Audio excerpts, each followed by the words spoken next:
योग वासिष्ठ की कथाओं की छठी कड़ी में आपका स्वागत है। अगर आपने अभी तक पहले 5 वीडियो नहीं देखे हैं तो नीचे डिस्क्रिप्शन बॉक्स में दी गई लिंक्स पर जाकर उन्हें अवश्य देख लीजिएगा। आइए इसमें अब आगे सुनते हैं लीला का उपाख्यान।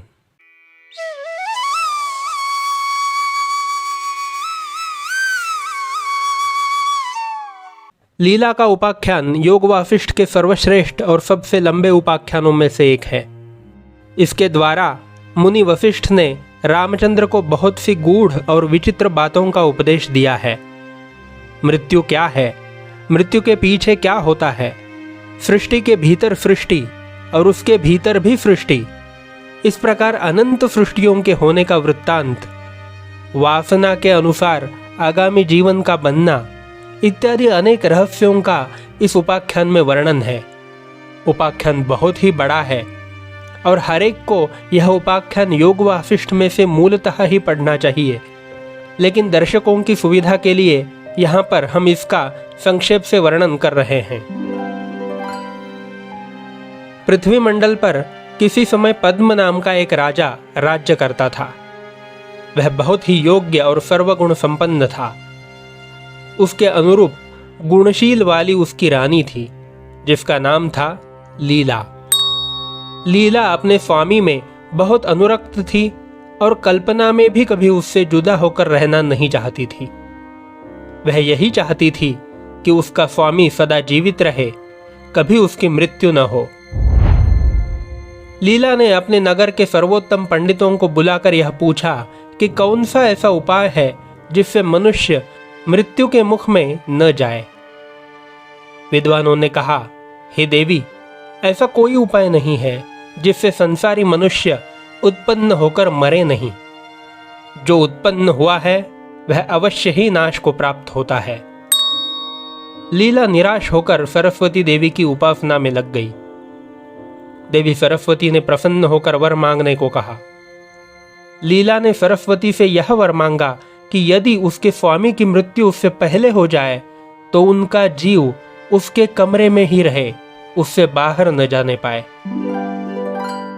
सरस्वती देवी यह वर देकर और यह कहकर कि लीला जब उसको मतलब सरस्वती देवी को जब याद करेगी तब वह प्रकट हो जाएंगी।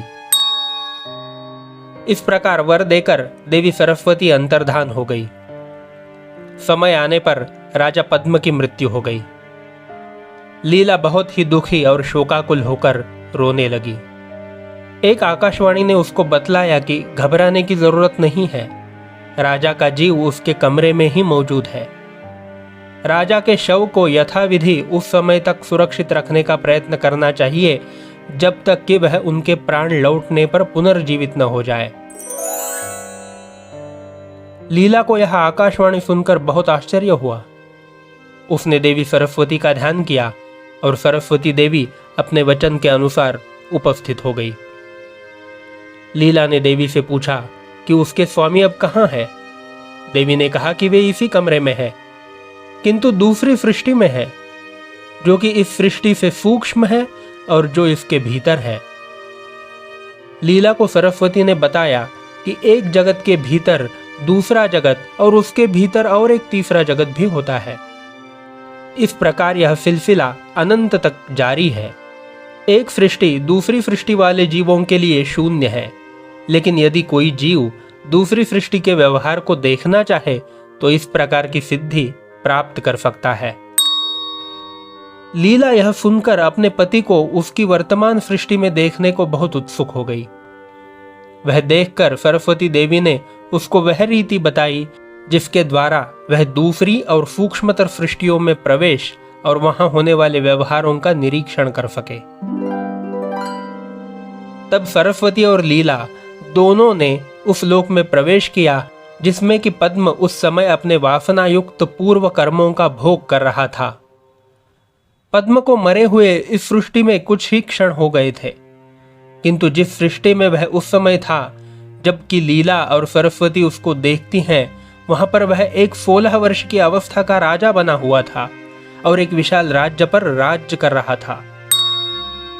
लीला को यह देखकर बहुत आश्चर्य हुआ कि इतने थोड़े समय में 16 वर्ष कैसे व्यतीत हो गए और उसके कमरे के भीतर ही सारी सृष्टि और बहुत बड़ा साम्राज्य कैसे दिखाई देता है। सरस्वती ने लीला को समझाया कि देश और काल के अणु अणु के भीतर महान महान जगत हैं और सारे जगतों के देश और काल का हिसाब एक जैसा नहीं है। जो घटना एक सृष्टि के एक क्षण में हो जाती है वह दूसरी के एक कल्प में हो जाती है। जिस प्रकार मनुष्य अपने बिस्तर पर पड़ा हुआ एक क्षण में सालों तक होने वाले स्वप्न के व्यवहारों का एक अनंत संसार क्षेत्र में अनुभव कर लेता है, उसी प्रकार सब सृष्टियों का हाल है। सरस्वती ने लीला से कहा, इसमें तुमको क्या आश्चर्य होता है? इससे अधिक आश्चर्य की तो यह बात है कि कुल एक सप्ताह भी नहीं व्यतीत हुआ कि तुम्हारे स्वामी पद्म बनने से पहले एक ब्राह्मण थे और तुम उनकी पत्नी थी। यदि तुम्हें विश्वास न हो तो आओ, मैं तुम्हें दिखाती हूँ कि उस ब्राह्मण दंपति की कुटिया अब खाली पड़ी है और उसके लड़के आदि उसकी मृत्यु का शोक कर रहे हैं। लीला को यह बात सुनकर वह स्थान देखने की बहुत उत्सुकता हुई। सरस्वती लीला को उस सृष्टि में ले गई। वहां पर जाकर लीला ने वह झोपड़ी देखी जिसमें कि ब्राह्मण वशिष्ठ और उनकी पत्नी अरुंधति रहते थे। एक दिन वशिष्ठ ने एक राजा की सवारी बड़े ठाठ बाट से निकलती देखी। उसको देखकर उनके मन में एक तीव्र वासना उस सुख और वैभव को भोगने की हुई जो कि राजाओं को प्राप्त होता है। उसी दिन ब्राह्मण का शरीर छूट गया। अरुंधति ने भी यह वर मांग रखा था कि यदि ब्राह्मण उससे पहले मर जाए तो उसका जीव उसकी झोपड़ी से बाहर न जाने पाए और सदा उसका और उसके पति का साथ रहे। ब्राह्मण के मरने पर उसकी पत्नी को बहुत दुख हुआ और उसकी चिता पर बैठकर वह सती हो गई। सरस्वती ने लीला से कहा कि यह सब वृत्तांत केवल एक सप्ताह में व्यतीत हुआ था।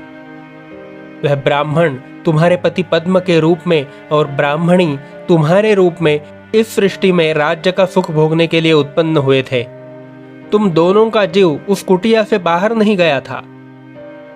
लीला को बहुत आश्चर्य हुआ और यह जानने की उत्सुकता बढ़ी कि वह उससे पहले के जन्मों में क्या थी और कहां थी।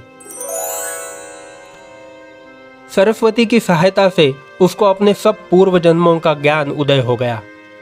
अब सरस्वती और लीला दोनों उस लोक में लौटी जहां पर पद्म विदुरथ राजा के रूप में राज्य कर रहा था।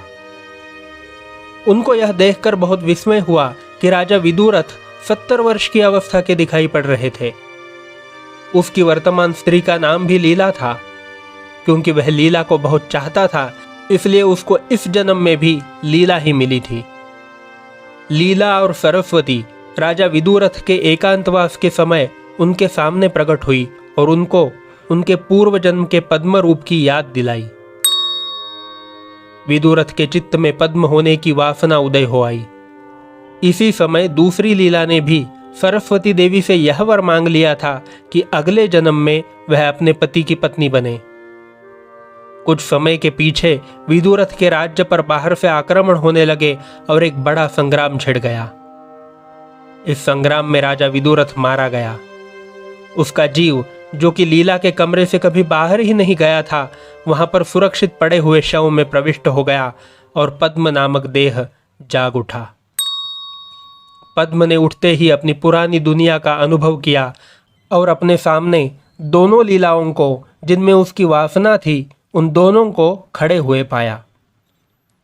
अपनी दोनों पत्नियों के साथ सुख से फिर कुछ काल तक पद्म ने जीवन व्यतीत किया। ये सारी कथा सुनाकर वशिष्ठ ने रामचंद्र से कहा कि जो कुछ हमारे जीवन में होता है सब हमारी वासनाओं के अनुसार ही होता है। जीवन मरण, साथी संगी, लोक लोकांतर सब हमारी वासनाओं के ही बनाए बनते हैं।